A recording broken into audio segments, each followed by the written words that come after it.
Guys, എന്നത്തെയും പോലെ രാവിലെ തന്നെ പള്ളിയിൽ പോയി ജുമയെ നിസ്കരിച്ച് സിയാദ് ഖാനെയും പിക്കാക്കി ആള് നേരെ ഉംസൈദിൽ ഡെസേർട്ടിലേക്ക് വിട്ടു. സിയാദ് ഗേരിയക്കുമാതിരി ഒരു താടി നൈസിന് ക്ലീൻ ചെയ്യാൻ പിടിച്ചിട്ട് പോന്ന വഴി കാടുന്നതിന് തിന്നാൻ വേണ്ടിയിട്ട് റവാബി ഹൈപ്പർ മാർക്കറ്റിൽ കയറി കുറച്ച് സാധനങ്ങൾ വാങ്ങി. നല്ല ദാഹമുള്ളതുകൊണ്ട് വാങ്ങിയ സ്ഥാനത്ത് നിന്ന് ഐസ്ക്രീം എടുത്തങ്ങ്. അങ്ങനെ ഉംസൈദിലെത്തി നോക്കുമ്പോൾ ഉമ്മാന്റെ പേരുള്ള ഒരു ബോർഡ് താടാ. അങ്ങനെയാണ് എന്തായാലും ഡെസേർട്ടിന്റെ ഉള്ളിലേക്ക് പ്രവേശിച്ച് മരുഭൂമിന്റെ ഉള്ളിൽ പ്രവേശിച്ച് നോക്കുമ്പോൾ അറബികളിൽ ഓരോ കാറെടുത്തിട്ട് ഒരേ പറപ്പിക്കല.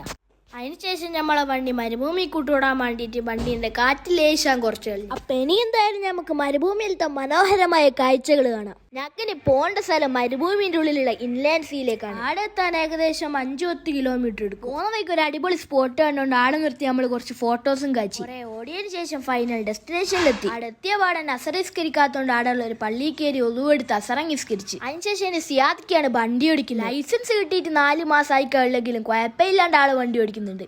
അതിനുശേഷം ഞാള് വണ്ടി എടുത്തായിരുന്നു അങ്ങോട്ടും ഇങ്ങോട്ടും ചുറ്റിക്കളിച്ചു. അതിനുശേഷം ഞാൻ അടുത്ത മലേന്റെ മുകളിൽ കയറിയാലും കണ്ടുള്ള വ്യൂ ആയത്. അന്നേരമാണ് അതിലോട്ട് ഒരു റാമ്പാക്കി പോകുന്നുണ്ട്. അന്നേരം താഴെയുള്ള പോലെ മേലോട്ടേക്ക് വിളിച്ചെടുത്തതിന് ശേഷം ഞാള് കുറച്ച് ഫോട്ടോസും വീഡിയോസ് എടുത്തു. അപ്പൊ ഞാളും ഹാപ്പി, ഓലും ഹാപ്പി. നിങ്ങൾ വിചാരിക്കുക ഇൻലാൻഡ് സീ എന്ന് വെച്ചാൽ ഇത്രയേ ഉള്ളൂ. ഇവിടെ ഇൻലാൻഡ് സീ എന്ന് പേര് വരാൻ കാരണം ഇവിടെ മരുഭൂമിന്റെ ഉള്ളിൽ ഒരു കടലുണ്ട്. അതാണ് ഇവിടുത്തെ മെയിൻ പ്രത്യേകത. ഇനി നിങ്ങൾ എന്തായാലും എന്റെ മരുഭൂമിന്റെ ഉള്ളിലുള്ള ഒരു ഇൻട്രോ ആണ്.